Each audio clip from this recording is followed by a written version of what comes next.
السلام علیکم ورحمۃ اللہ وبرکاتہ۔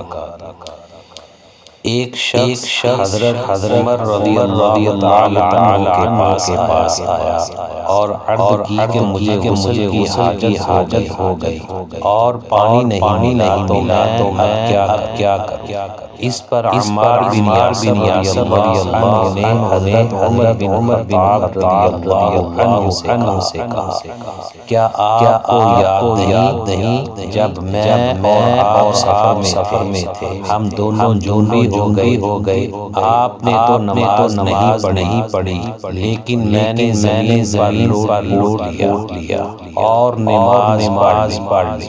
پھر میں نے نبی کریم صلی اللہ علیہ وسلم سے اس کا ذکر کیا تو آپ نے فرمایا کہ تجھے اتنا ہی کافی تھا، اور آپ نے دونوں ہاتھ زمین پر مارے، پھر انہیں پھونکا اور دونوں سے چہرے اور ہونٹوں پر مسح کیا۔ بخاری شریف۔